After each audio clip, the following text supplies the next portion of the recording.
Football দুনিয়ার মহাতারকা Lionel মেসির যাত্রা শুরু হয়েছিল স্পেনের বার্সেলোনার বিখ্যাত একাডেমি লা মাসিয়া থেকে। এখান থেকে গড়ে উঠেছিল ইতিহাসের অন্যতম সেরা খেলোয়াড়।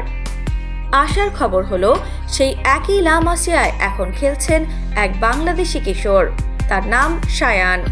হ্যাঁ, ঠিকই শুনছেন, বার্সেলোনার এই কিংবদন্তি একাডেমিতে জায়গা করে নিয়েছেন আমাদের দেশের এক ক্ষুদে ফুটবলার, যিনি স্বপ্ন দেখছেন একদিন বাংলাদেশের জার্সি গায়ে মাঠে নামার।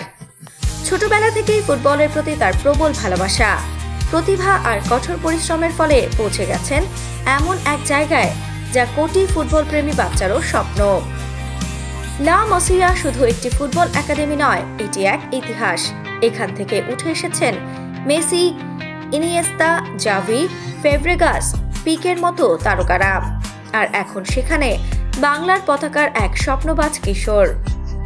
বিদেশের মাটিতে বাংলাদেশের প্রতিনিধি হয়ে সে লড়ছে প্রতিদিন, ক্লাবের হয়ে দুর্দান্ত পারফরমেন্স করছে এবং একই সঙ্গে নিজেকে প্রস্তুত করছে জাতীয় দলের ভবিষ্যতের জন্য।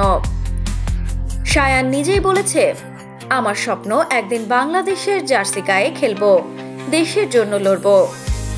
কল্পনা করুন, আগামী দিনে যদি বার্সেলোনার একাডেমি ঘষা এই খেলোয়াড় বাংলাদেশ জাতীয় দলে খেলে, তাহলে সেটা শুধু বাংলাদেশের ফুটবলের জন্য নয়, গোটা জাতির জন্যই হবে এক গর্বের মুহূর্ত।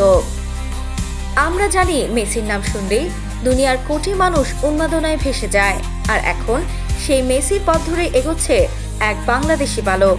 হয়তো ভবিষ্যতে তিনি হতে পারেন বাংলাদেশের ফুটবলের নতুন সূর্য। আফসানা নওরিন, বাংলা স্পোর্টস।